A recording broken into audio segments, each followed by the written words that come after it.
All right, how's it going, everyone? Welcome back to the channel. Dylan here.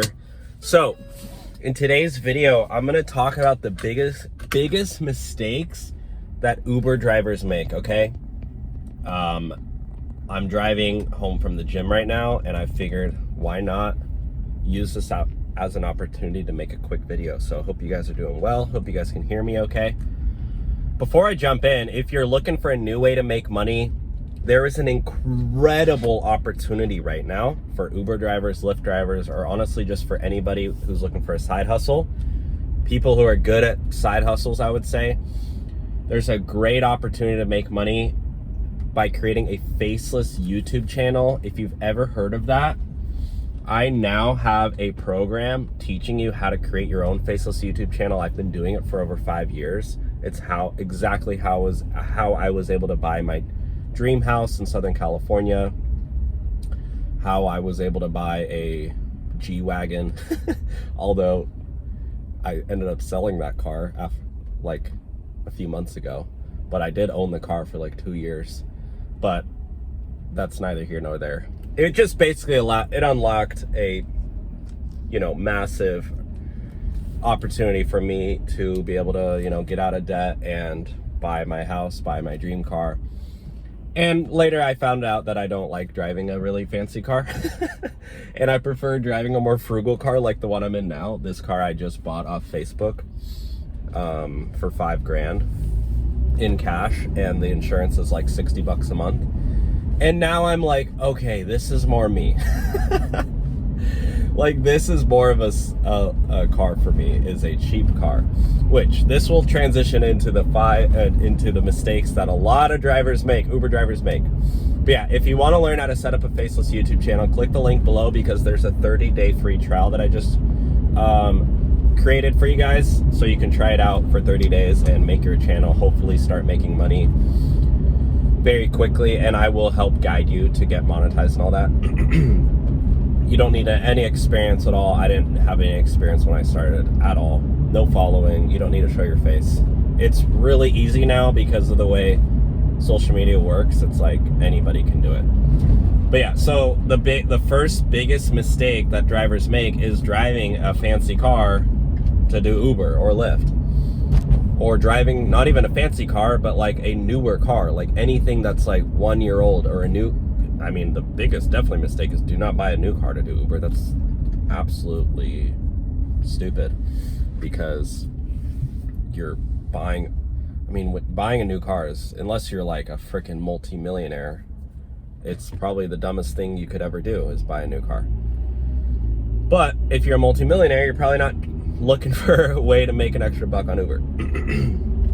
So that wouldn't apply to you anyway. So basically, if you're driving Uber, worst thing you can do is buy a new car, because the value of that car is gonna tank, and it's gonna tank about 10 times as fast when you're using it for ride sharing, because you're gonna be driving all day long. I read a story about a guy who he didn't buy a new car for Uber, but he had bought a new car, and he was like, oh, I'll use it to, make extra money. And then he put on like 2,500 miles on his car within, I don't even know, like, I want to say like a week or two. And then he was like, holy shit, like I'm putting on so many miles on my car. And it's like, yeah, that's the reality of driving Uber, is you're gonna you could put on over 1,000 miles per week on your car. Some people put on 2,000 miles a week on their car. They're driving their car like crazy if you're doing it full time. So if you have a newer car, do not use it for Uber, guys. Please do not. You want to use an old car that's already depreciated, because a lot of people don't take into consideration car depreciation, because technically car depreciation, it's not an expense you realize until you have to go and sell that car and get a new car. And then all of a sudden now you have tons of negative equity that you need to figure out, how do I get out of this car that has negative equity? So if you buy a car for 30 grand and then you drive it for Uber for a year, and now that car's only worth 10, you need to wrap your mind around, you just lost $20,000 in equity. versus had you just, you know, like the car I'm driving now, this car I bought for $5,000. I could theoretically use this car to drive Uber, and in a year this car would,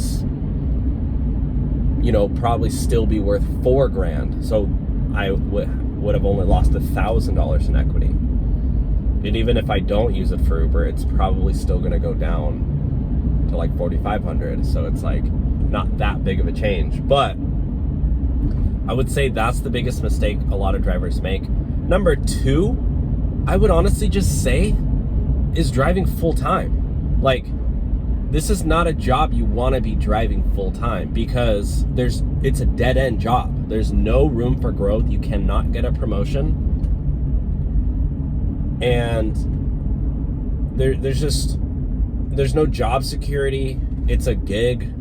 You're a 1099er, so you can get deactivated at any time. Some days are good, some days are bad. It's not a reliable job. This is a job you want to do on the side, my friends.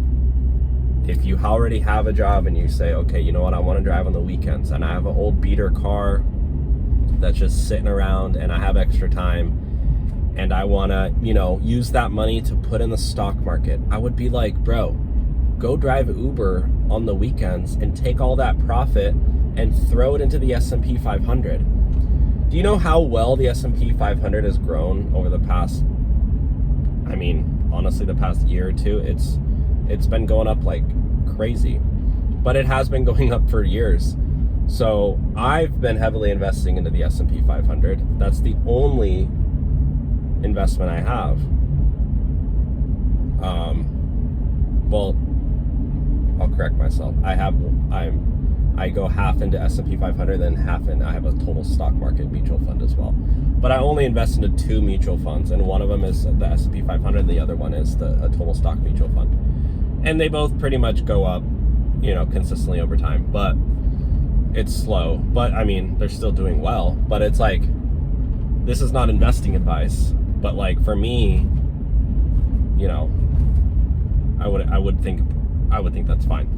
And number 3 mistake I would say is just not, I would say like just not following the laws when you're driving Uber and Lyft. Like, driving in general is a very dangerous activity. Like, a lot of people get into accidents, people die all the time. It's not technically their own fault, but you need to realize that the more you drive, the more at risk you are of getting into an accident. And the only thing you can do to minimize that risk is being the safest possible driver you can be. So, but what I found is the more you drive, the more, I guess, relaxed you are with laws, like speeding, with using your phone, you know, because your phone's up here and you're on the app all the time, which never made sense to me. It was like, you got to use your phone to accept the ride. There's not even a hands-free option to accept the ride. I was like, that should be illegal. To be on your, like, what if a cop pulls you over and you're like, bro, I clicked accept ride, and he's like, well, you're on your phone. I was like, why has nobody talked about that? But anyways, just like, don't speed and don't pick up like more passengers than you have room for in your car. Another quick tip is just like, please keep the inside of your car clean. The outside honestly probably doesn't matter at all much, unless it's like filthy, but like, if your car's clean on the outside, like on a scale like 5 out of 10, but then you want to make sure the inside of your car is super clean. But yeah, other than that, guys, honestly, those are just my main tips, my main mistakes, I would say, is keeping your car just clean, and, you know, doing this part-time. So otherwise, guys, that's about it for today. Again, if you're interested in joining the Faceless YouTube channel, you can click the link below and you can get a 30-day free trial right now. And, you know, it changed my life, and I think it's going to change a lot of yours. Wow, it's getting kind of dark, but yeah, thank you guys for watching. Let me know your thoughts on this one. Take care, God bless, and we'll talk soon. Bye now.